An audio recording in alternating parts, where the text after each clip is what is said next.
All right, well, welcome everybody to Data is for Everyone, a Data Science for Social Impact Summit. I am Meredith Covington. I am the Director of Administration for the Social Policy Institute here at Washington University. Unfortunately, McCall Grinstein-Weiss is not able to be with us today, but she definitely sends her best. I'm sure many of you know she was instrumental in the development of this event and this initiative. But we are so excited that you are able to join us today for this gathering, which is the culmination of a series of events hosted by the Data Science for Social Impact Initiative over the last year. The DSI initiative is a collaboration between the Social Policy Institute, MasterCard Center for Inclusive Growth, the St. Louis Regional Data Alliance, and data.org. And we really want to send out a special thanks to the MasterCard Center for Inclusive Growth for making this event possible, as well as helping advance the broader field. We appreciate your work and your incredible support. In addition, we have an amazing advisory committee, which includes local and national leaders that have guided the initiative throughout its development. We are truly grateful for their participation and shared commitments. At the Social Policy Institute, our vision is to reduce inequality in social, economic, health, and education outcomes through evidence-informed policy and practice. And we know that data is a big part of that. We are not interested in data for data's sake, but in thinking about how data can help us promote more equitable outcomes in all of these areas. To that end, DSSI's objective is to create learning and connection around data science and social impact that is specifically geared towards the social sector. I want to thank the incredible speakers who are here today to share what it means to work with data in a collaborative, equity-centered way. Whether at a nonprofit or government agency or a philanthropic organization, we know that there are many voices that should be around the table when thinking about or making decisions regarding data. We are truly excited to learn and share the event space today with panelists and participants alike. Speaking of participants, I should add that there are some amazing people attending the summit today, both in person and virtually, representing organizations across the St. Louis social sector, nationally and globally. We appreciate all of the wisdom, experience, and passion that is in this room, and we are committed to spaces for everyone to share questions, comments, ideas, and experiences throughout the event as well. Now it is my pleasure to welcome Mary McKay, the Vice Provost for Interdisciplinary Initiatives, to move us into our event. Mary McKay is the Vice Provost for Interdisciplinary Initiatives. The mission of her role is to enhance research and education across WashU to build collaborations that support the implementation of the university's strategic plan.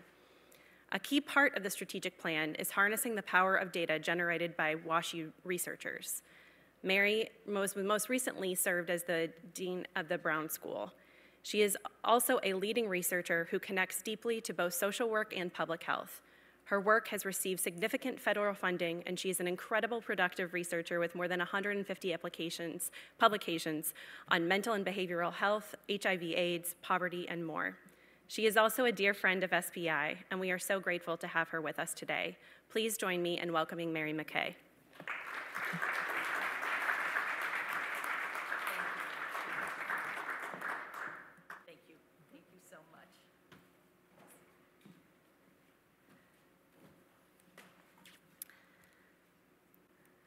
Well, good morning, everyone. Good morning. I am thrilled to welcome you to Washington University, to the Brown School, to an incredible, I think, morning with the Institute for Social Policy. So welcome, and please enjoy our surroundings and each other as we go forward. So I want to begin the event today with a land acknowledgement, and then I'll talk a little bit about how this event connects deeply to the work that I do in Washington University. But first, if we could gather ourselves and take a minute to think about the space that we are in today.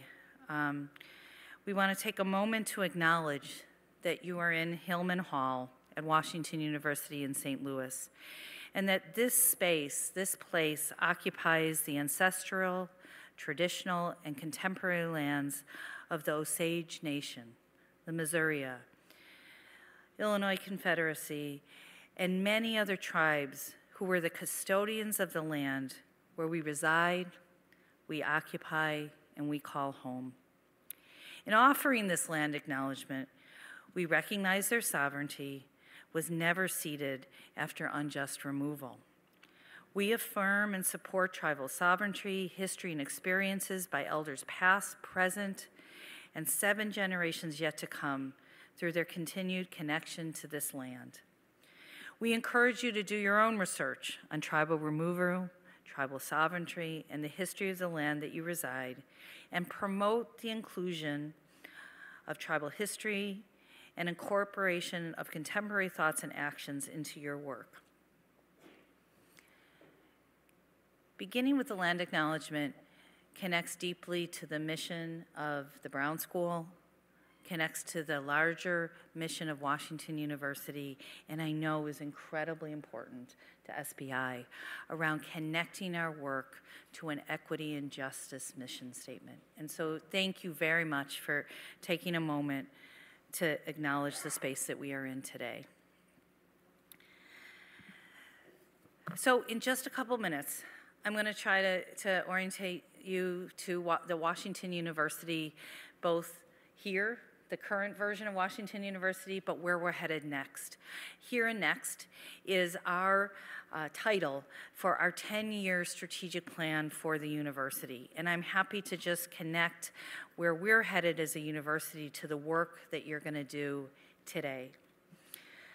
So first, let me anchor us in the vision of Here and Next, where the ambitions of our university over the next decade. And we're really focusing in on a set of core commitments and core competencies that universities have, mobilizing our research, our education, and our patient care missions and enterprises to really establish WashU in St. Louis as a global hub for transformative solutions to some of the deepest societal challenges. That mission statement really spoke to me as I embarked in this new role as the Vice Provost.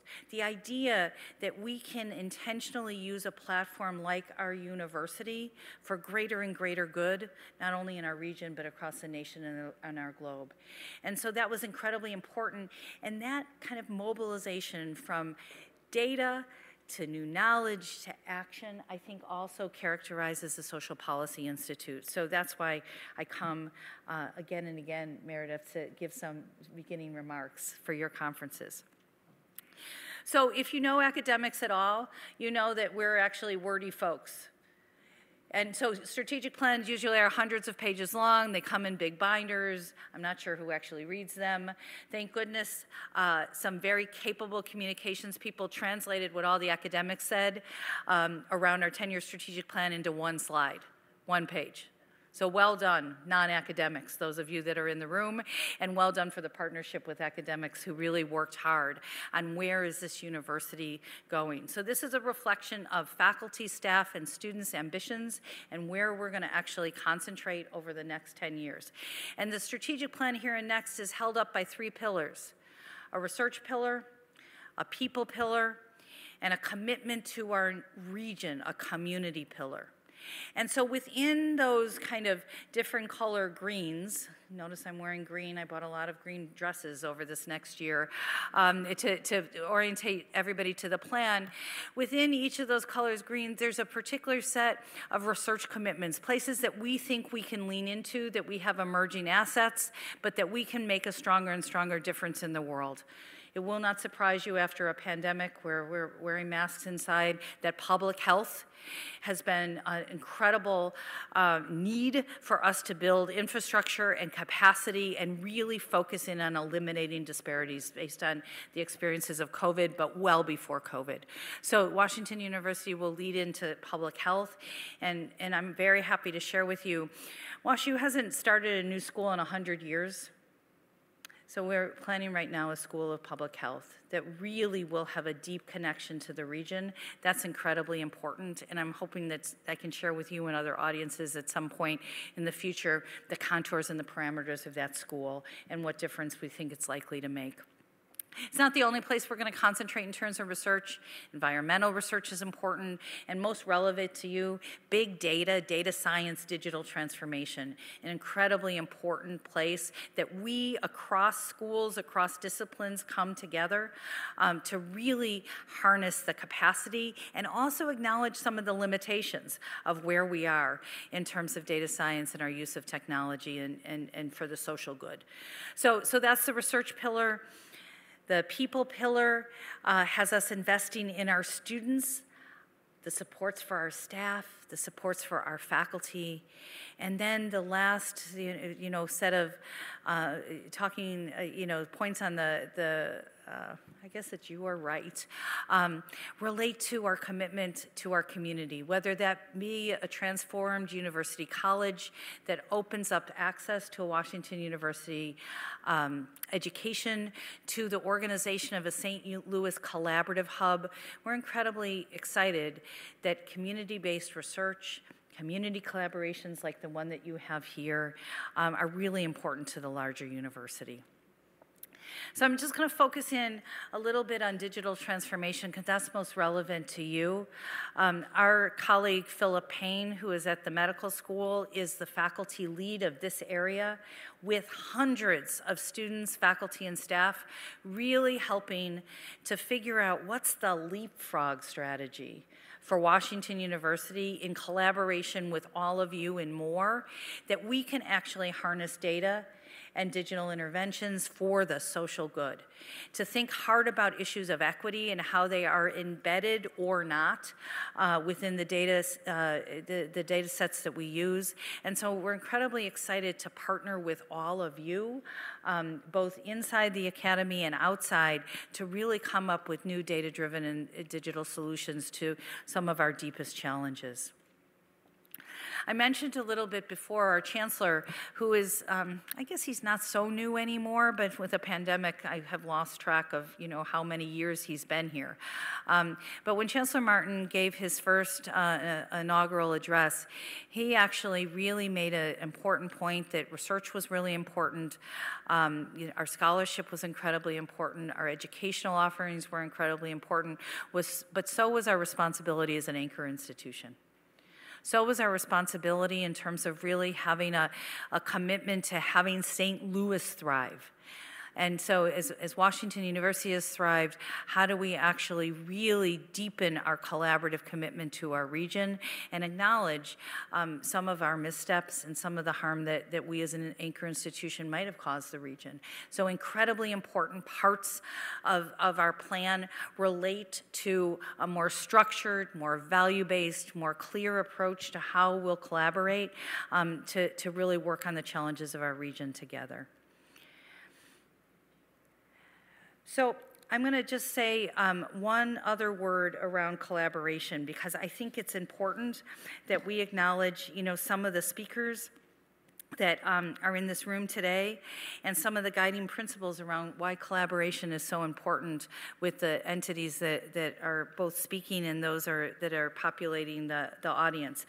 Relationships like that with the St. Louis Regional Data Alliance are so important. Relationships and collaboration with the MasterCard Foundation and the Center for Inclusive Growth, so important. Why is that? Because it's only when we come together in new ways, in different relationships, where we really are working together, and the ideas and the questions and the centering not only comes from the university, but also comes from our collaborators, that will come to a new place. And so I'm excited to be a partner along this journey. I'm excited about the work that SPI does. I think it's some of the most innovative that we have here at Washington University, and I appreciate you letting me welcome you on behalf of McCall Grinstein Weiss, who I know would have loved to have been here. And so thank you so much for your attention. And Dan Ferris, why don't you come on up? Thank you.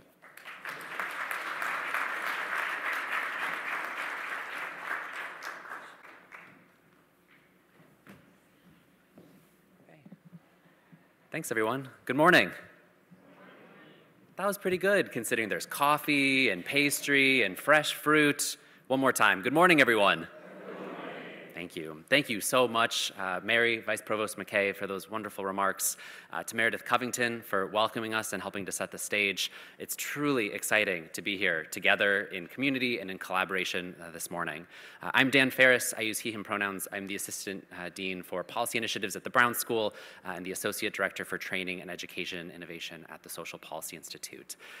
So Meredith already mentioned our advisory committee, which have been so instrumental in terms of putting forward a vision and some activities for data science for social impact. An initiative that, as Mary highlighted, really sits in an ecosystem of a university based here in St. Louis, St. Louis social sector ecosystem, and a much broader and bigger vision, regionally, nationally, globally, for this concept of utilizing data, centering equity and community to increase impact. So I have to also do a quick acknowledgement and very heartfelt to an incredible team who made today possible. Jen Rose Fitzgerald, Martha Bendusky, Braden, who's helping out with tech support in the back, graduate assistants, to be sure. If you would please join me in giving them a heartfelt round of applause.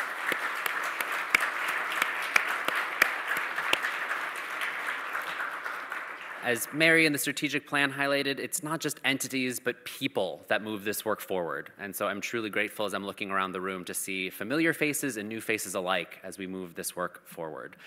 So as we look at these two pathways on yet another amazing visual behind me, we think about engagement and offerings, content creation, moving side by side, hand in hand in terms of how we can approach innovative offerings to benefit participants in the social sector.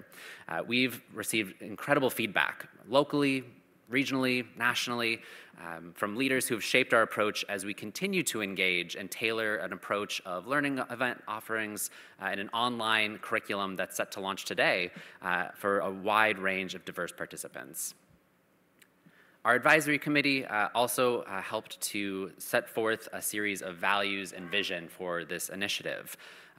In our engagement efforts very early on, we heard clearly that data practice and strategy needs to center racial equity and community collaboration. We like to say that we are all data people, or data is for everyone, because we see the power and opportunity in meeting people where they are and fostering connection and conversation across diverse roles and sectors. We think that the siloing of issues, topic areas, conversations is hindering progress that can be made, whether we're talking about data, policy, community, or beyond. So we've had amazing participation guided by these visions and values in a series of learning events and roundtables that bring us to where we are today. We've used a number of exciting analogies to talk about this moment for the DSI initiative, for the St. Louis social sector and this ecosystem. I think I've used words like springboard, launch pad, and otherwise, which I'm sure my staff is very excited to hear me stop using in the not too distant future. All of that said, we are energized by having almost 1,200 attendees at our learning events to date, almost 800 of those unique, representing almost 350 unique organizations who are connecting, taking part in these offerings. Also of note, the breakdown of how people connect to and relate to data in their day-to-day work. Just around half of people who participate in our offerings, data is not the primary focus of their role, but they see its importance and its potential. Likewise, half of people, they wake up in the morning thinking about data for their organization and for the communities that their organizations serve. So with nearly 500 additional people registered for the events today, here with us in person, joining us online, welcome to folks on the Zoom. We know that today's attendees, whether in person or virtual, span so many organizations and sectors, and certainly have plenty to offer to the conversations that we are excited to have and share with you today. Speaking of, today's event is truly guided not only by an advisory committee and a series of roundtables and engagement opportunities, but by participant feedback. So if you've been to a DSSI offering before, you know not only do we have the best icebreakers, except for maybe the St. Louis Regional Data Alliance, who always has the best icebreakers, as I see a couple of nods on that side, but we do very strongly believe and look at the feedback that we get from events. And we see that populating when we put forward the curriculum that was on the rotating side earlier, when we think about the offerings and the speakers and the panels today and what's reflected and how we talk about data science for social impact. So on the middle of your tables, if at any point today you have to step away, or if you're with us until the very end, we do ask that you complete an evaluation. You can leave it at the table or at the registration table out front. So we are almost there, and we're very excited to get started. So we've enjoyed data and donuts, exclamation point for emphasis. I'm about to introduce our keynote and opening for the day, and then we'll move into a series of really thoughtful panel discussions where we invite our audience members to grapple with us in terms of some of these really challenging conversations, but also opportunities for moving forward the social sector here in St. Louis and beyond around these concepts of equitable, community-centered data practice strategy. We also would just highlight, we've intentionally put in a couple of meaningful networking breaks, which we hope folks will take advantage of, both to recharge as well as to make advantage of each other. If you look at the back of your name tag, there's a little question prompt, which if you're anything like me and always never being able to come up with the right thing to say when you're meeting someone for the first time, feel free to default to the question that ranges from the role of data in your organization, data sharing, data storytelling, and really look forward to having conversations around these themes and beyond as we move forward. So to move us forward this morning, it's my pleasure to introduce Trooper Sanders. Trooper is CEO of Benefits Data Trust, a nonprofit that uses data, technology, policy change, and direct service to help people tap the more than $80 billion in unclaimed benefits that support critical needs ranging from food security, healthcare, and broadband access. He brings over 20 years of experience working at the crossroads of business, government, and the nonprofit sector. Previously, he was a Rockefeller Foundation Fellow and worked on the social and economic implications of the global rise of artificial intelligence, and so much more than that, which we are excited to hear about in just a moment. With that, please join me this morning in welcoming our keynote address this morning, Trooper Sanders.